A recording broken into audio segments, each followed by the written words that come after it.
히브리서 10장입니다. 성경 있는 분들은 찾으시고요. 없으신 분들은 앞에 보시면 됩니다. 다 일어나셔서 함께 히브리서 10장 32절부터 39절까지 있는 말씀 같이 앞에 보시면 됩니다. 성경 없으신 분들은 앞에 보시면 됩니다. 같이 읽겠습니다. 시작.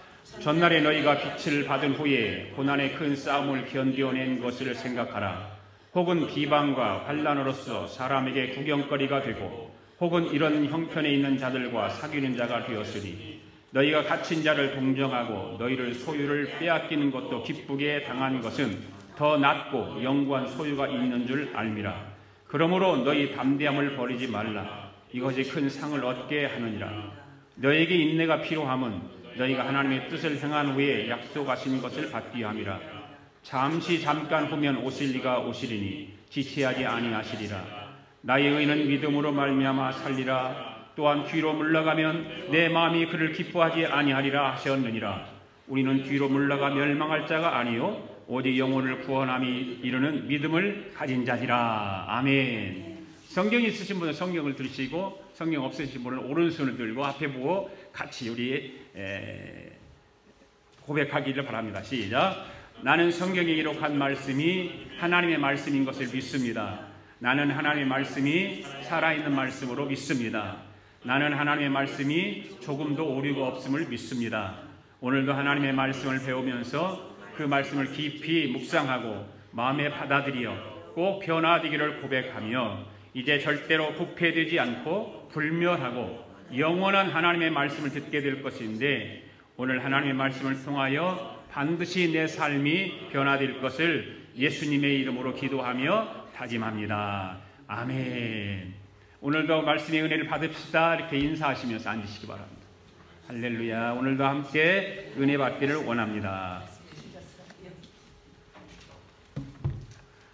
지난 주일날은 어머니 주일이라서 부모님에게 효도하는 것에 대해서 말씀을 드리고 그 전주일날 히브리서 말씀을 드렸죠. 여러분 기억이 나실런지 모르겠어요. 다 잊어먹었겠죠. 제목은 성도의 기본 자세라고 하는 말씀을 드렸었는데요. 첫 번째로 어떤 말씀을 드렸었냐면 성도는 진실한 마음과 온전한 믿음으로 하나님께 나아가야 한다 이렇게 말씀을 드렸죠. 앞에 그 첫 번째 파워포인트를 띄워주시면 지난 주일에 말씀을 드렸던 것이 기억날 것입니다. 여러분 구약의 하나님의 백성들이 하나님께 나갈 수 없었다고 하는 것은 다 잘 아시죠. 누구만 하나님 앞에 나갈 수 있었냐면 대제사장만 하나님 앞에 나갈 수 있었습니다. 그런데 오늘날은 저와 여러분들은 하나님 앞에 나가게 되었습니다. 오늘도 역시 하나님 앞에 나왔습니다. 어떻게 하나님 앞에 나아갈 수 있게 되었을까요? 19절에서 이렇게 말씀하고 있죠. 19절에서 그러므로 형제들아 우리가 예수의 피를 힘입어 성수에 들어갈 담력을 얻었다 이렇게 말씀을 하고 있습니다. 구약에서는 상상할 수도 없는 일들이 하나님께 나아갈 수 있는 길이 생겼습니다. 어떻게 하나님께 나아갈 수 있는 길이 생겼습니까? 어떻게 담력이 생겼습니까? 예수님의 피를 힘입어서 하나님께 나갈 수 있게 된 것입니다. 누구의 피를 힘입어서 하나님께 나갈 수 있었다고요? 예수 그리스도의 피를 힘입어서 나갈 수 있게 되었다. 그리고 두 번째는 성도는 신앙의 소망을 견고하게 붙들어야 한다라고 말씀을 드렸습니다. 여러분 오늘 저와 여러분의 신앙의 출발이 나는 죄인입니다 는 그런 고백과 함께 예수 그리스도를 구세주로 믿는다고 하는 그런 시인과 인정을 통해서 이루어지지 않았습니까? 그렇다면 마지막까지 우리가 천국의 소망을 가지고 마지막까지 가기 위해서는 어떻게 해야 될까요?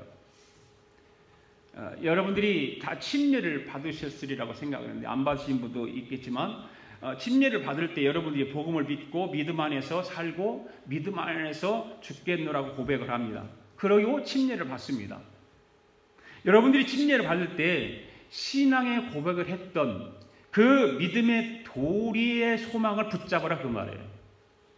그냥 우리는 겉으로만 고백하는 것이 아니잖아요. 침례받을 때는 정말 진실한 마음으로 내가 죄인이고 예수 그리스도가 내 죄를 위해 십자가에 죽으시고 3일 만에 부활하시고 다시 이 땅에 오심을 내가 믿습니다라고 시인하면서 침례를 받잖아요. 그 믿음의 도리를 붙잡으라 그 말입니다. 여러분들이 신앙생활하면서 그 믿음의 도리인 그것을 고백을 붙잡지 않으면 이 세상의 수많은 유혹 앞에서 넘어질 수밖에 없는 거예요. 그래서 그 신앙의 소망을 견고하게 붙들고 신앙생활을 하라고 그때 그렇게 말씀을 드렸습니다. 그 다음에 세 번째는 어떤 말씀을 드렸었냐면 성도는 서로 격려하며 모이기를 힘써야 한다라고 했습니다. 그렇기 때문에 히브리서 저자가 어떤 말씀을 하냐면 서로 돌아보아 사랑과 선행으로 격려하라는 말씀과 더불어서 더욱 모이기에 힘쓰라는 말씀으로 히브리서 성도들에게 말씀했을 뿐만 아니라 오늘 우리에게도 그 말씀을 통해서 격려하고 있는 것이죠. 서로를 돌아보아 사랑과 선행으로 격려하는 것이 현실적으로 참 어려움이 많잖아요. 그건 쉬운 것은 아니잖아요. 그런데 그 어려운 현실 속에서 온전하고 합당한 신앙생활을 하는 것이라고 말씀을 드렸죠. 그것이 바로 온전한 신앙생활이라 합당한 신앙생활이다라고 하는 것을 말씀을 드렸습니다. 오늘은 히브리 사람들의 이야기 24번째인데요. 인내하는 믿음을 가지십시오라고 하는 제목으로 말씀을 강의하도록 하겠습니다. 한번 따라서 해봅시다. 인내하는 믿음을 가지십시오. 옆 사람에게 한번 하세요. 인내하는 믿음을 가지세요. 예. 신앙생활은 인내죠. 인내예요. 첫 번째, 하나님은 반드시 성도의 믿음을 시험하신다는 거예요. 그래서 인내하는 믿음을 가지라는 겁니다. 36절 말씀 같이 읽겠습니다. 시작. 너에게 인내가 필요함은 너희가 하나님의 뜻을 행한 후에 약속하신 것을 받기 위함이라. 아멘. 여러분 히브리서 저자가 이 글을 쓸 때에 편지 형식을 띈 설교라고 말씀을 드렸었죠. 편지 형식을 띈 설교 형식의 기록의 말씀인데 이 편지를 받는 1차 독자들이 누구였냐 말이죠. 누구였죠? 바로 유대교에서 기독교로 개종한 사람들이에요. 유대교를 다니다가 예수 믿고 기독교로 개종한 사람들이 1차 독자들이었잖아요. 그런데 이 그리스도인들은 어떻게 살아가고 있는 사람들인가 하면 디아스포라죠. 여러 곳에 흩어져서 살아가는 사람들이었어요. 그런데 이 히브리 그리스도인들이 거의 다가 어느 나라에 속해 있었습니까? 속국이 되어 있었습니까? 로마 제국에 속해 있었죠. 로마 제국 안에서 여러 가지 형태로부터 핍박을 받으면서 살아가고 있었던 사람들이었습니다. 그러니까 삶이 참 어렵죠. 힘들어요. 그 어려움 가운데 살아갈 수밖에 없습니다. 이 어려움은 사실은 우리가 제일 어려운 것이 뭐예요? 우리가 이민자 생활을 살아가면서 어려운 것이 뭡니까? 먹고 사는 것이 제일 어렵잖아요. 그렇죠?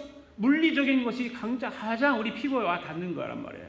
다른 것은 우리 영적인 것을 뒤로 제쳐놓고라도 그런 먹고 사는 문제가 어려움이 오면 사람은 힘든 거예요. 고통인 거예요. 그 당시도 마찬가지죠. 히브리 그리스도인들에게 예수 믿는다고 하는 것 때문에 로마 제국으로부터 이런 물리적인 압박이 가해오는 거예요. 그래서 어떤 상인들 조합이 있었는데 길트라고 하는 건데 여기 상인들 조합이 있었는데 그 상인들 조합 안에 들어가지가 못해요. 그러니까 먹고 살기가 힘들 수밖에 없죠. 거기다가 그 물리적인 고통만 있었던 것이 아니라 영적으로도 많은 어려움을 당했던 거예요. 예수 믿는 사람으로서 두 가지가 겹쳐서 어렵게 고통을 받으면 얼마나 힘들겠어요. 무지무지하게 힘든 거예요. 그래서 이 히브리 그리스도인들에게는 견딜 수 없는 이 어려움이 있었는데 그것은 바로 그 영적인 고통은 뭐냐면 신학적인 문제였다. 신학적인. 그 신학적인 문제는 뭐냐면 여러분 내가 반복해서 말씀했잖아요. 그들이 어디서 개종해서 예수 믿게 됐어요? 유대교. 그러니까 신학적인 문제는 뭐냐면 유대교에서 자꾸 다시 오라는 거예요. 너희들 예수 믿고 우리 유대교에 떠나가지고 예수 믿고 잘 된 게 뭐 있냐? 봐라.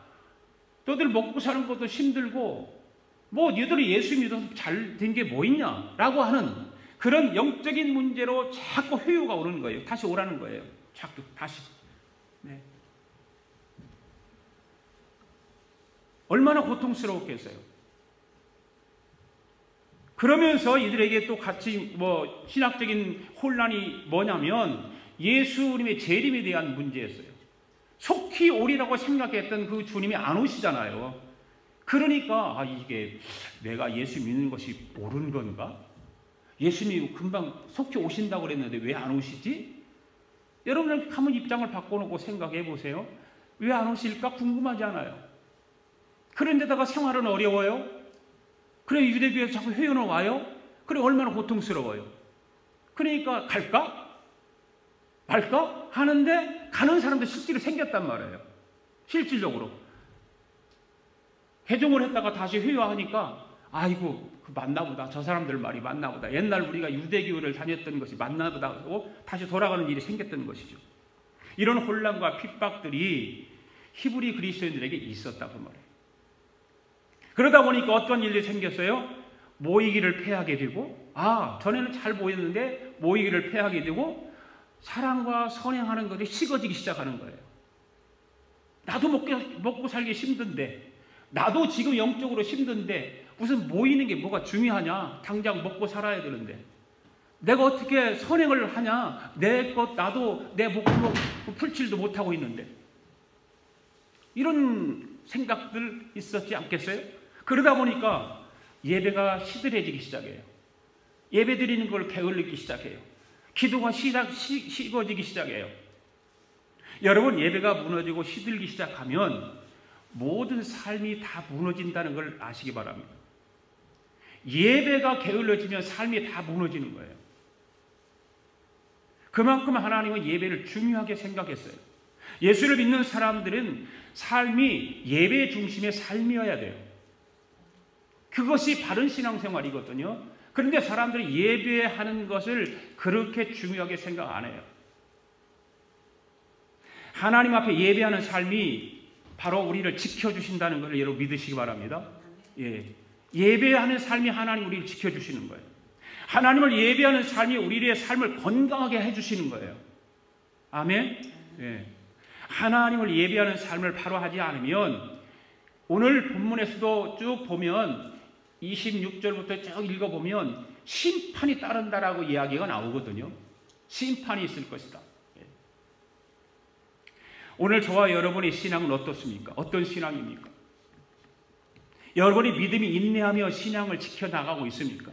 예배하는 신앙을 잘 지금 하나님 앞에 온전히 드리고 있습니까? 여러분에게 주어진 신앙이 여러분의 삶의 생과 사를 가릴 만큼 중요합니까? 그만큼 우리는 신앙을 중요하게 생각해야 돼요. 내 삶이 지금 내가 죽느냐 사느냐 여기에 매달려 있다, 달려 있다라고 하는 것을 우리는 그 믿음을 가져야 된다 그 말이에요. 하나님은 오늘 바로 이러한 우리의 믿음을 시험하신다는 사실을 아셔야 됩니다. 분명히 하나님 우리를 시험하세요. 32절 말씀을 한번 보십시오. 한번 읽어볼까요? 시작. 전날에 너희가 빛을 받은 후에 고난의 큰 싸움을 견디어낸 것을 생각하라. 이 말씀이 무슨 말씀일까요? 처음 믿었을 때의 그 인내와 열심을 돌이켜보라 그 말입니다. 여러분 처음 예수 믿고 은혜 받았을 때 한번 생각하고 지금 삶을 한번 돌이켜보세요. 어떤가? 나는 과연 내가 지금 현실 예수 믿고 신앙생활하면서 교회 다니는데 내가 처음 예수님 만났을 때의 삶과 지금과 어떤가? 성경은 이러한 말씀들이 참 많지요. 이들이 처음 믿었을 때 인내 열심이 무엇이었을까? 히브리 그리스도인들에게 이야기하고 있는 거예요. 처음 믿었을 때 어떤 일이 있었고 그들의 열심이 무엇이었을까? 33절 34절 보십시오. 같이 읽어볼까요? 시작. 혹은 비방과 환난으로서 사람에게 구경거리가 되고 혹은 이런 형편이 있는 자들과 사귀는 자가 되었으니 너희가 갇힌 자를 동정하고 너희의 소유를 빼앗기는 것도 기쁘게 당하는 것은 더 낫고 영구한 소유가 있는 줄 알미라. 당시에 히브리 그리스도인들에게는 이러한 신앙생활을 했다 그 말이에요. 처음 믿었을 때 열심히 있었다 그 말입니다. 이 말씀을 보면 그들은 이전에 참으로 아름다운 믿음의 소유자들이었어요. 그들은 믿음으로 인해서 사람들의 구경거리가 되었다. 이거 굉장히 중요한 말이거든요. 믿음 때문에 사람들의 구경거리가 되었다 라고 하는 거예요. 나쁜 일로 구경거리가 된 것이 아니라 내가 예수 믿고 신앙생활 하는 것 때문에 사람들이 구경거리가 되었다 그 말이에요. 여러분들은 과연 저를 포함해서 지금 저와 여러분의 신앙생활이 세상 사람들의 구경거리가 되고 있냐 그 말이에요. 조롱거리가 되었느냐 구경거리가 되었느냐 어떤 것에 속합니까? 이게 중요한 거잖아요. 그들은 구경거리가 되고 재산을 빼앗기고 고난을 당하고, 그런데 그 일들로 인해서 이들은 감정이 나쁜 감정을 가진 것이 아니라 기뻐했다 그래요. 기뻐했다. 이거 진짜 신앙인 아닐까요? 예수 믿는 사람의 고난이라는 것이 바로 이런 거 아닐까요? 이런 기쁨이 과연 오늘 현대 저와 여러분에게 있느냐 그 말이에요. 예수 믿는 것 때문에 사람들에게 때로는 손가락질 받을 수도 있어요. 사람들이 쟤는 뭐 저렇게 예수를 그렇게 막 정신없이 믿어, 좀 적당히 믿지, 이런 소리 들을 수 있어요. 그런데 그런 일로 인해서 기뻐할 수 있냐 그 말이에요. 그런 소리 들으면 쭈삣거리고, 아, 2번 갈 거 한 번만 가자, 뭐 일주일에 그냥 주일날 한 번만 가면 되지, 이런 시간입니까 혹시? 왜? 사람들이 조롱거리가 되니까.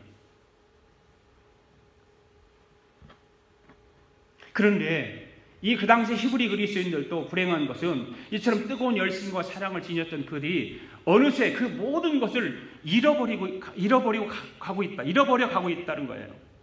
이제는 언제 외부의 압박, 유혹, 핍박 이런 것들이 막 몰아쳐올 것 같은 위태로운 상태에 처하게 된 거예요. 왜? 자꾸 먹고 사는 거 힘들어지고 신앙생활도 힘들어지고 그러니까 그렇게 생각할 수 있죠.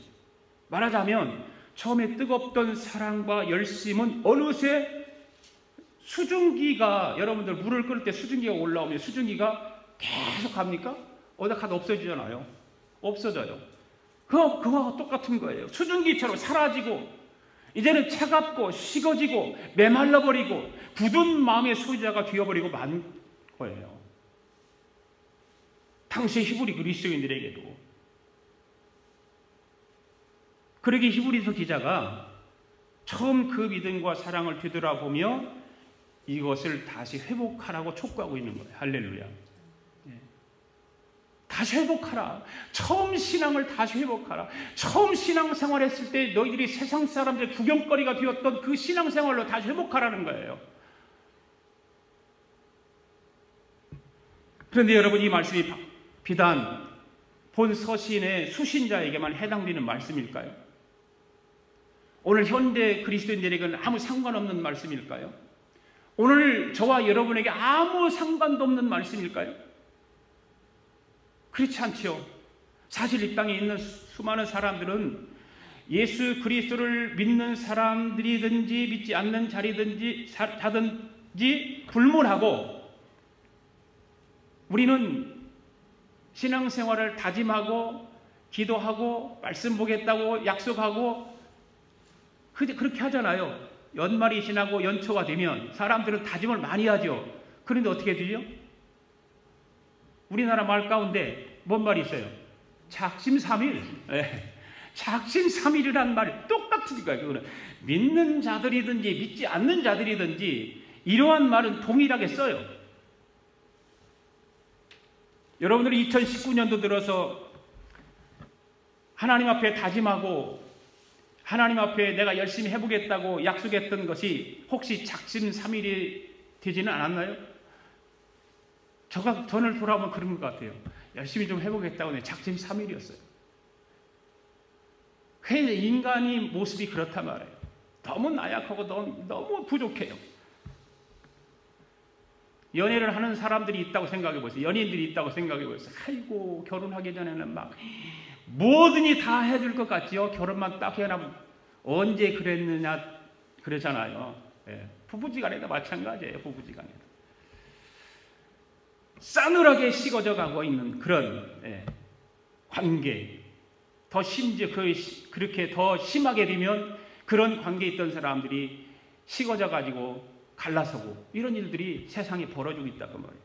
또 수많은 사람들이 지금 이 시간도 불과 얼마 전에 세운 계획과 열정은 까마득하게 다 잊어버린 채 방향도 목표도 세상의 흐름에 떠밀려서 그냥 부표처럼 가버리고 마는 거예요.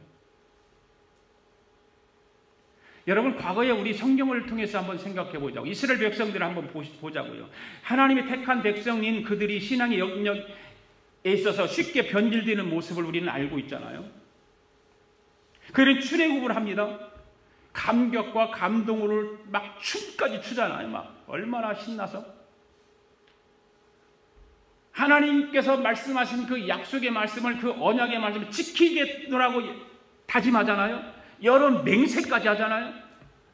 어느새 시간이 흐르고 상황이 바뀌면 어떻게 됐어요? 이스라엘 백성들이 불평하고 원망하고, 이스라엘 백성들이 애굽에서 나와서 가나안 땅으로 향해서 가는 모습이 그렇지 않았습니까?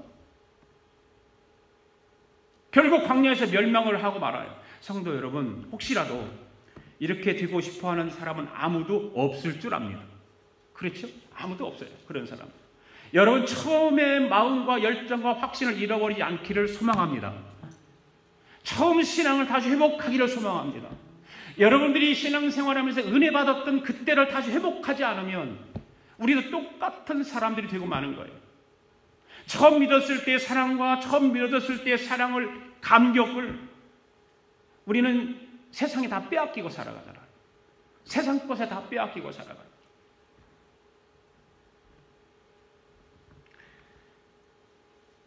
성경에 보면 세상을 향해 떠났던 바울이 그러는 거, 데마 얘기예요. 데마.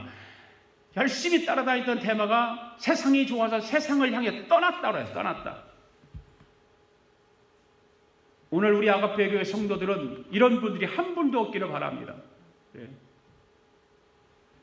현재 우리의 모습을 진지하게 뒤돌아보아야 합니다. 혹 주님의 말씀처럼 우리가 처음 믿었을 때 그 사랑과 열정을 잃어버리고 싸늘하게 식어가고 있다면 다시 그 첫사랑과 믿음을 회복하기 위해서 하나님 앞에 진실된 마음으로, 회개하는 마음으로 주님 앞에 엎드려야 될 줄로 믿습니다. 네. 그래야 다시 초심으로 돌아가서 주님을 만났을 때 그 뜨거운 모습으로 날마다 감사의 찬양을 부를 수 있는 것입니다. 할렐루야. 네. 그러한 모습들을 하나님, 우리를 보시고 하나님이 시험하신다. 우리의 믿음을 시험하시고 우리의 신앙을 시험하시고. 그 다음에 두 번째, 성도는 믿음을 이 땅에 살아가는 자들, 믿음으로 이 땅에 살아가는 성도는 37절 말씀 읽습니다. 시작. 잠시 잠깐 후면 오실 이가 오시리니 지체하지 아니하시리라. 히브리서 기자는 지금 히브리 그리스도인들에게 이야기합니다. 믿음을 포기하지 말고, 너희들이 처음 믿었던 그 신앙을 포기하지 말고 인내하고 바로 붙들고 십자가 붙들고 예수님 붙들고 살아가라고 하는 히브리서 기자가 계속 권면하고 있죠. 36절을 다시 보십시오, 여러분들. 너희에게 인내가 필요함을 너희가 하나님의 뜻을 행하는 후에 약속을 받기 위함이라고 말씀하고 있어요. 무슨 말씀일까요? 인내하는 것이 하나님의 뜻이고 인내한 후에는 하나님의 약속을 받게 된다, 그 말이에요. 인내하지 못해서 망치는 일들이 많잖아요. 우리가 인생을 살아가면서도 마찬가지예요. 부부지간에도 마찬가지예요. 인내하지 못해서 망치는 일이 많잖아요. 조금만 참았으면, 인내했으면 괜찮았을 텐데 그 조금만 참지 못하고 조금만 인내하지 못해서 부부지간에 막 서로 갈등을 느끼고 미워하고 그럴 때가 있지 않습니까? 바로 주님께서 말씀하시는 거예요. 그 인내하는 것이 하나님 뜻이라는 거죠. 인내한 후에 하나님의 약속을 받게 된다는 거예요. 인내해야. 어떻게 큰 어려움 속에 인내할 수 있을까요? 37절 다시 보십시오. 잠깐 후면 오실 리가 오시리니 지체하지 아니하시리라. 잠깐 후면 오실 리가 오시리니, 이 말씀 우리가 잘 보아야 돼요. 조금만 인내하면 지체하지 않고 성령님이 찾아와 주시고 주님의 도우시는 손길이 신속하게 임할 것이고 언젠가 주님을 만나 상급을 받게 될 것이기 때문이다 라고 하는 거죠. 인내하라는 거예요. 인내가 그만큼 중요해요. 하지만 역사를 보면 이 편지가 기록된 지 거의 2000년이 지났습니다. 잠깐 후면 오신다고 하신 예수 그리스도의 재림은 이루어지지 않고 있습니다. 그렇잖아요. 여기서 잠깐이라는 말을 같이 생각해 보도록 하겠습니다. 여러분, 본문에서 말하는 잠시와 성경에서 말하는 지금 오늘 본문의 잠시와 우리 그냥 인간 세상 속에서 기대하는 잠시가 같을까요? 틀릴까요? 어떻게 틀려요? 하늘나라에서는 하루가 천년 같다. 예스. 예. 성경은 분명히 그래요. 하루가 천년 같고 천년이 하루 같다 말씀이에요. 그러니까 성경에서 말하는 잠시와 우리가 세상 속에서 살아가는 잠시는 달라요. 엄청난 차이가 있어요. 그래서 당시 히브리 그리스도인들에게도 주님의 재림에 대해서 의심하기 시작하는 거예요. 왜? 속히 오신다고 그랬는데 안 오시잖아요. 그러나 여러분, 하나님은 항상 참되신 하나님이세요. 아멘. 참되신 하나님이세요. 그 참되신 하나님의 말씀이 기록된 것이 성경이에요. 아멘. 네. 그렇다면 우리가 말씀을 읽고 아까도 성경을 들고 고백했던 것 같이 하나님의 말씀이 살아있어요. 아멘. 하나님의 말씀은 오류가 없어요. 그렇죠? 네. 전혀 오류가 없습니다. 그렇다면 우리는 본절의 말씀을 오늘 본문에 나오는 잠시라고 하는 말씀을 어떻게 이해해야 되느냐 그 말이죠. 이에 대해서 다음과 같은 사실을 생각해 보도록 하겠습니다. 좀 이해가 갈지 모르겠어요. 우리 미국에 살잖아요.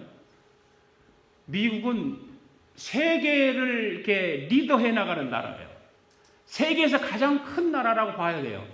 그런데 우리나라 사람들과 미국 사람들의 생각이 같을까요? 틀릴까요?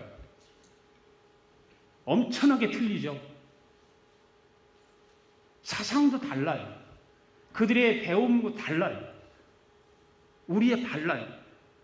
중국 사람들도 마찬가지예요. 중국 사람 대국아니에요. 우리나라는 중국하고 가까워 있으니까 더 잘 알죠. 너무나 중국 사람들은 나는 중국 사람들하고 대화를 많이 안 해봐서 모르는데 그 이야기들이 해요. 중국 사람들은요 심하게 과장 띄어서 표현하는 것들이 많다는 거예요.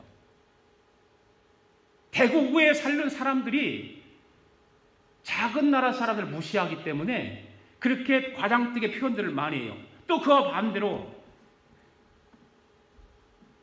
만만디라고 하는 그런 단어가 있는데 그 말은 뭐냐면 매사에 너무 느긋하다는 거예요. 느긋하다. 그렇기 때문에 조급한 성경을 지닌 사람들을 그들을 보면서 질려버리는 거예요. 우리나라 사람들이 미국에서 이렇게 살아가면 우리가 보잖아요. 미국 사람들이나 또 다른 우리 한국 식당 같은 데 일하는 사람들이 다른 나라 사람들 우리나라 말을 제일 잘하는 말이 뭐예요? 빨리빨리. 이게 대국하고 우리나라 같이 소국인 사람은 그게 다른 거예요. 그 사람은 느긋해요. 다 바쁜 게 한 개도 없어요. 맥도날드에 가서 줄을 서는 거 보세요. 우리나라 사람은 어떻게 보면 새치기에서 빨리 가서 사 먹으려고 연구를 하는데 이 사람은 느긋하게 기다리고 있는 거예요. 1시간이 돼도 기다리고 2시간이 기다리고. 그게 다른 거다 그 말이에요. 많은 사람들이 이렇게 말을 해요. 소위 대국적 기질이 있는 나라 사람들이 다르구나. 그렇게 생각 우리도 말 가끔 하잖아요. 이런 대형 제국에 있는 사람들이 확실히 생각도 다르고 사상도 다르고 가치관도 다르구나. 그렇잖아요. 우리나라 사람으로서는 이해하기 힘든 거예요. 우리나라는 빨리빨리 말은 좋아하고 빨리 해야 되는데 느긋하게 가니까 이해가 안 갑니다. 중국에 가면 명절들이 있는데 중국의 명절들은 휴일이 길다잖아요. 때로는 보름, 한 달 이렇게 간대요. 왜 그럴까요?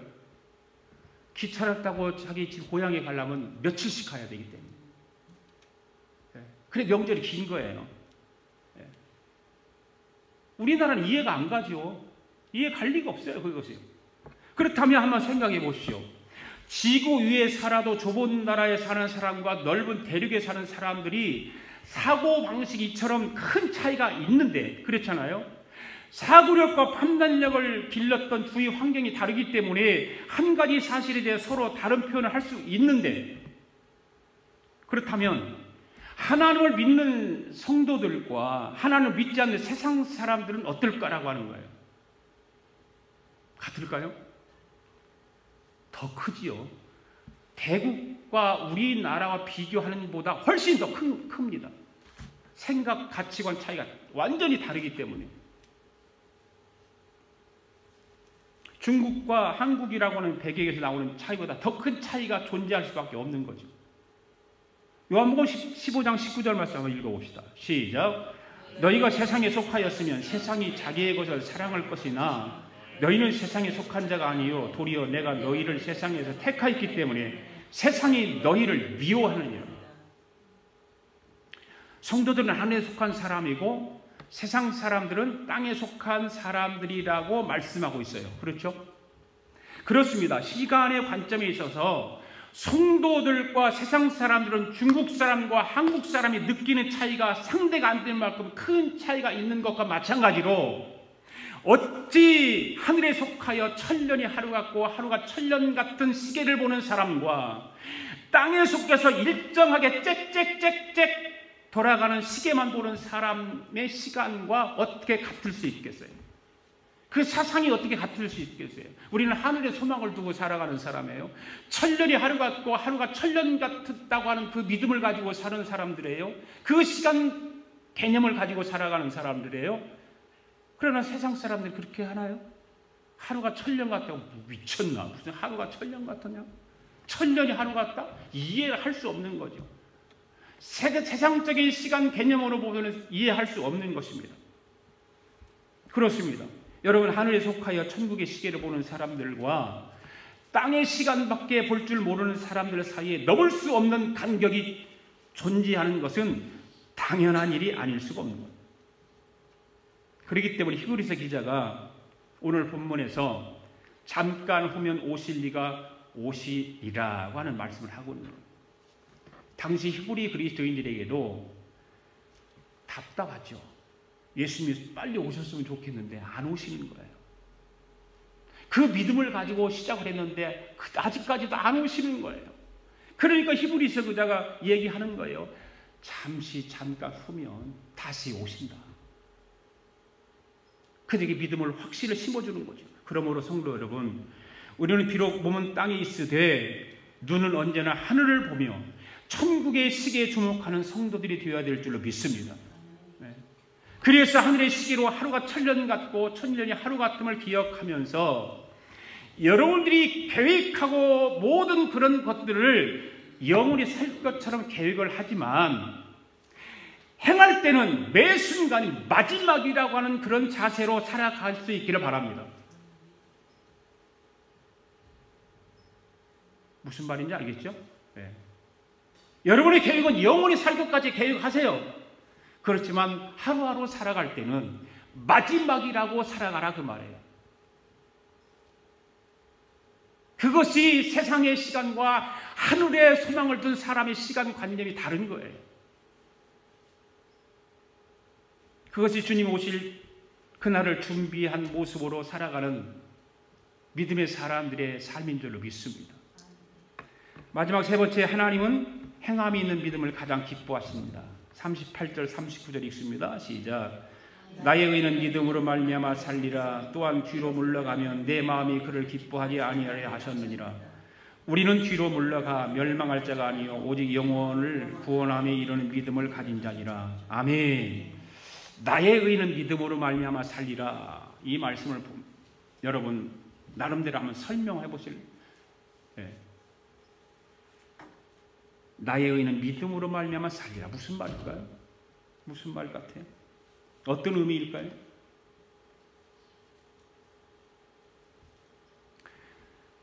여러분 다 예수 믿죠?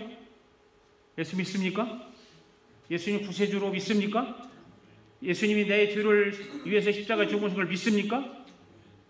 그 믿음의 초점을 근거해서 내 삶을 살아라 그 말이에요. 행함 있는 믿음으로 살아라 그 말입니다. 그러니까 우리는 믿음을 말을 하면 행함하고는 아무 관계없이 생각할 수 있어요. 내 삶하고는 아무 관계없는 걸로 생각할 수 있어요. 그냥 죽으면 그냥 천국만 가는 걸로 생각하기 때문에. 그러는데 여러분들 보세요. 나의 의인은 믿음으로 말미암아 살리라고 하는 이 말씀을 읽었어요. 그런데 그 뒤에 나오는 말씀을 보세요. 뒤로 물러가면 내 마음이 저를 기뻐하지 아니하리라. 여러분 믿음이 있노라 하고 여러분이 신앙생활 뒷걸음치면 안 되는 거예요. 천국을 바라보고 달려가야 되고 그 길을 향해서 끊임없이 우리는 애씀이 있어야 되는 거죠. 그러니까 하나님은 단지 믿음뿐만 아니라 그 믿음을 행동으로 보여 앞으로 나가는 자를 어떻게 하신다? 기뻐하신다. 할렐루야. 하나님이 그러한 사람을 기뻐하신다. 왜 하나님께서 단지 성도의 믿음의 고백으로 만족하지 않으시고 그 믿음을 행동으로 보이는 걸 더 기뻐하실까요? 그냥 믿었으면 됐지, 믿었으면 다독거려주고 잘했다라고 해주지 왜 행동으로 하는 걸 더 기뻐하실까요? 믿음이란 단순한 관념이 아니라 삶입니다. 아멘. 믿음은 삶이에요. 삶. 단 우리 머릿속으로 생각하는 것이 아니에요. 삶으로 믿음을 보여야 되는 거예요. 이것이 진정한 그리스도인이에요. 진정한 예수 그리스도가 내 구세주라고 하는 고백이에요.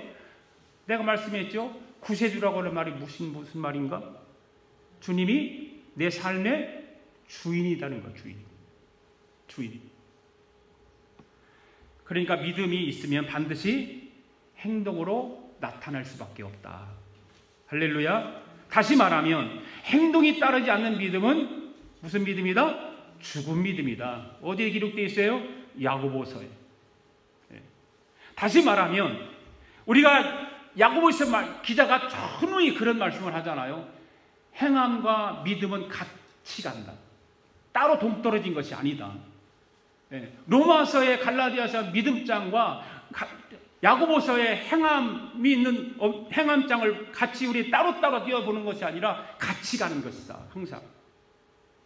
동전의 양면과 똑같은 것이다.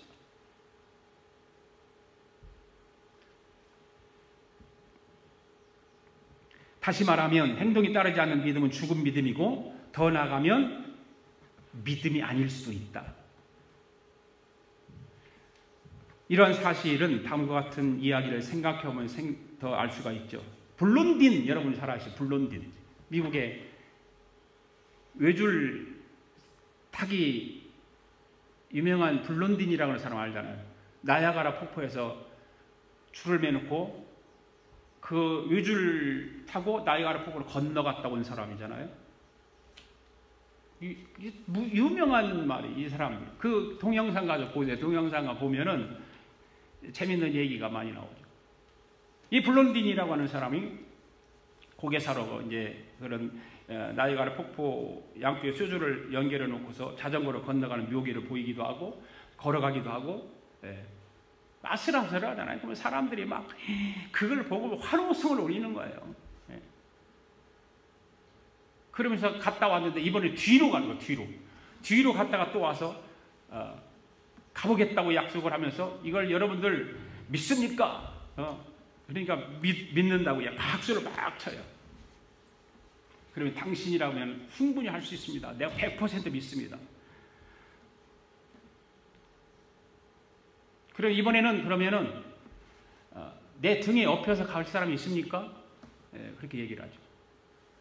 그래서 사람들이 갑자기 환호하던 사람이 조용한 거예요. 조용한 거예요. 그러면서 있던 사람들이 다 도망갔는데 한 사람이 딱 남아있는데 그 친구가 있어요. 친구가 그 블론디의 등에 업혀서 건너가요. 여러분, 이는 결코 남의 이야기가 아니잖아요. 우리 믿음 생활, 우리 신앙 생활 돌아보는 그런 말인데, 왜냐하면 우리는 평소 안전할 때는 하나님을 믿느라고 곧잘 고백하기도 하고 그렇잖아요. 근데 정말 위험한 상황에 처하면 이전에 고백했던 것은 온데간데 없어져요. 오히려 뒤로 물러가 허둥대고 일수고, 그렇지 않습니까? 그렇기 때문에 우리는 다만 입술로만 하는 믿음의 고백이 아니라 이들은 행동으로 옮길 필요가 있다. 이게 진짜 믿음이다. 이것이야말로 하나님께서 우리에게 요구하시는 중요한 믿음이라고 하는 것입니다. 그러므로 우리는 행위가 아닌 믿음으로 구원을 얻는다는 교리에 도취되어서 단지 앉아서 입술로만 고백하고 있을 것이 아니라 그 믿음을 행동으로 옮길 수 있는지를 다시 한번 진지하게 내 자신에게 물어봐야 돼요. 그리고 골리앗과 같은 거대한 위험과 시련이 닥쳐왔을 때에 다윗처럼 용기 있게 나가서 승리할 수 있는 그런 믿음의 소유자들이 되어야 될 줄로 믿습니다. 더 나아가서 오늘 마지막 절 39절에 기록된 말씀과 같이 우리는 뒤로 물러가 멸망할 자가 아니라 오직 영혼을 구원함에 이르는 믿음을 가진 자니라 와는 이 말씀을 우리는 가슴에 품어야 될 줄로 믿습니다. 우리는 뒤로 물러가는 자들이 아닙니다. 영혼 구원을 위해서 믿음을 가진 자들입니다. 날마다 깊은 말씀 묵상하고 기도로 받은 진리와 믿음을 지키기 위해서 최선을 다해야 될 줄로 믿습니다. 동시에 천국 백성답게 하늘의 소망을 두고 하늘의 시계를 바라보며 세상 풍조가 어떤든지 상관하지 말고 오직 내가 가지고 있는 나에게 주어져 있는 그 믿음으로 천국을 향해 달려가므로 잠시 후면 다시 오실 그 주님으로부터 하늘의 큰 상급을 받는 복된 우리 아가페 교회 성도들 될 수 있기를 바랍니다. 기도하겠습니다.